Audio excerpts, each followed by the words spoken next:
स्वागत है आपका हमारे YouTube चैनल में। आज का हमारा ये वीडियो ऑर्गेनिक खेती के बारे में है।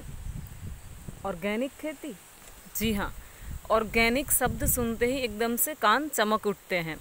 ऑर्गेनिक खेती, ऑर्गेनिक धान, ऑर्गेनिक खाद, यहाँ तक कि ऑर्गेनिक वेजिटेबल, सब चीज़ें हमको सुनने को मिल जाती हैं। तो आखिर ये ऑर्गेनिक खेती या फिर इतनी सारी ऑर्गेनिक चीज़ें हैं, वो है क्या, इसके बारे में आज हम बात करेंगे। और ऑर्गेनिक खेती और भारतीय कृषि, ये दोनों की स्थिति क्या है, इसके बारे में भी आज हम बात करेंगे। तो खेती यानी कि सीधे सीधा ज़मीन की उर्वरक क्षमता और फसल को उगाना और उसका उत्पादन।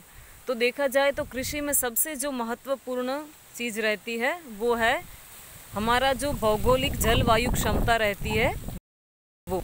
तो अपने जो प्रादेशिक जो भौगोलिक अपना स्थान है उसके अकॉर्डिंग भूमि की जो जलवायु क्षमता रहती है उसको ध्यान में रखते हुए कम से कम जो जैविक संसाधन हैं उनका उपयोग करके ज़्यादा से ज़्यादा मुनाफा फसलों से या फिर कैसे लिया जाए, इसी खेती को सजीव खेती यानी कि जैविक खेती, ऑर्गेनिक खेती कहा जाता है।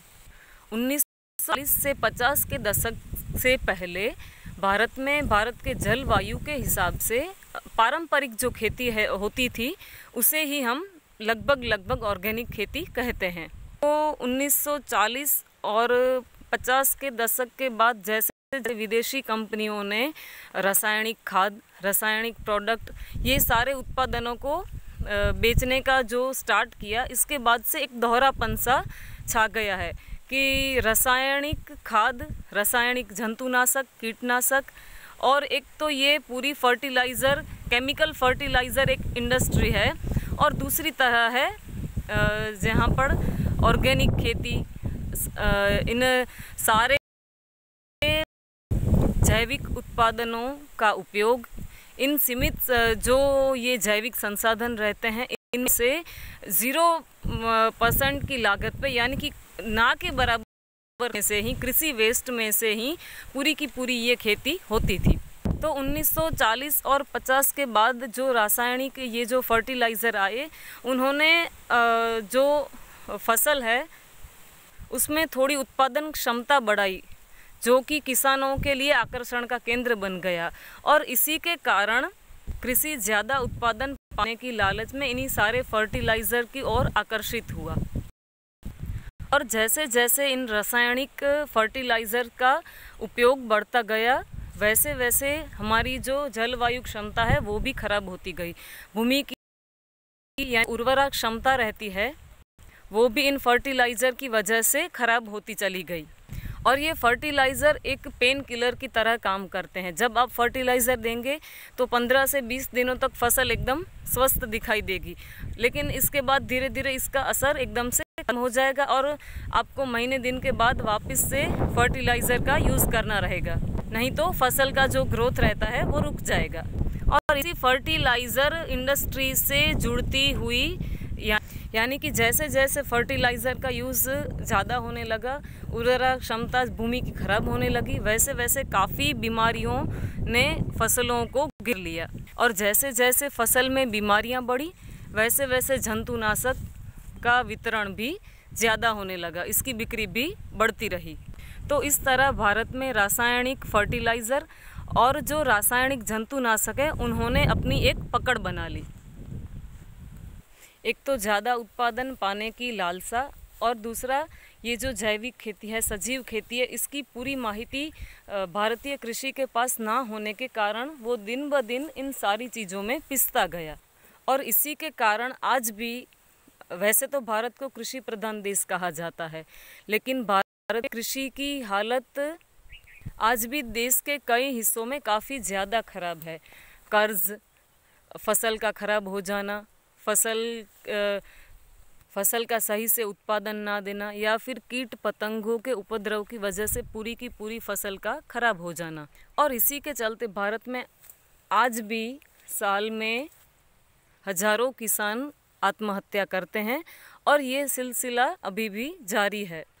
और इन रासायनिक खेती और जो ऑर्गेनिक खेती है, इन दोनों के दोहरेपन से भारतीय कृषि तो शायद परेशान है ही, लेकिन क्या आपको पता है जो आम जनता है वो भी इसका ज़्यादा से ज़्यादा शिकार बन रही है। वो कैसे, आइए जानते हैं। ये जो रासायनिक खेती हम करते हैं, इससे जो भी प्रोडक्ट है, फसल है, फल, सब्जी, धान, ये सारी चीज़ें जो कि रासायनिक फर्टिलाइज़र से इसका उत्पादन लिया गया है, काफ़ी सारे रासायनिक जंतुनाशकों का इस पर स्प्रे किया गया है, और इसके बाद जो हम फसल लेंगे वो कोई रोग प्रतिरोधक क्षमता इसमें कुछ नहीं है, जिसके कारण आज हम देख सकते हैं हमारे भारत देश में काफ़ी सारी बीमारियों ने पग पसारा है, और लगभग हर एक व्यक्ति को डायबिटीज़, प्रेशर,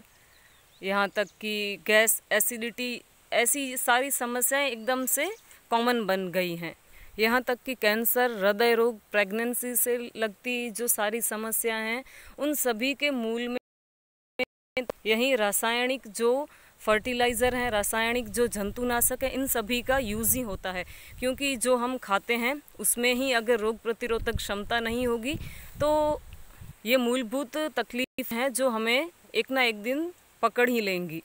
और इन्हीं रासायनिक स्प्रे के छिड़काव या फिर रासायनिक जो फर्टिलाइज़र रहते हैं, इनके ज़्यादा से ज़्यादा उपयोग के कारण ही कैंसर जैसी घातक बीमारियां भी एकदम से लोगों को पकड़ रही हैं। तो ऑर्गेनिक खेती मूलतः प्राकृतिक संसाधनों में से गाय का गोबर, गौमूत्र, वनस्पति के जो अवशेष रहते हैं, इन सभी में से वनस्पति के लिए, फसल के लिए ज़रूरी ऑर्गेनिक खाद बनाना, इसका अच्छे से उपयोग करना, इसकी सटीक जानकारी, इन सभी सजीव जो प्राकृतिक अवशेषों को किस प्रकार इनका संयोजन करके आपको ऑर्गेनिक फर्टिलाइज़र, जिससे कि वनस्पति के लिए मित्र कीट जो रहते हैं, जो इसके मूल में रहते हैं, वो अच्छे से इससे बढ़ते रहें, और जो वनस्पति के लिए मूलतः जो पोषक तत्वों की कमी है उसकी पूर्ति ये करता रहे। ये है ऑर्गेनिक खेती का विज्ञान। और इसी के अभाव के कारण कृषि है वो ज़्यादा से ज़्यादा फर्टिलाइज़र का उपयोग करता जा रहा है, और इसी के कारण ज़्यादा से ज़्यादा कर्ज में डूबता भी जा रहा है, और इसी के कारण आम लोगों को भी काफ़ी ज़्यादा जो बीमारियां रहती हैं वो भी पकड़ लेती हैं। तो इसी ऑर्गेनिक खेती के बारे में ही जल्दी हम अपना अगला वीडियो लेकर आपके सामने प्रस्तुत होंगे। आज का वीडियो आपको कैसा लगा, प्लीज़ लाइक करें, ज़्यादा से ज़्यादा शेयर करें, और हमारा अगला वीडियो किस टॉपिक के होना चाहिए वो भी हमें कमेंट करें, ताकि हम आपकी पसंद के अनुसार अगला वीडियो आप तक लेकर आते रहें। ऑर्गेनिक फार्मिंग से ही एक स्वस्थ भविष्य का निर्माण किया जा सकता है। धन्यवाद।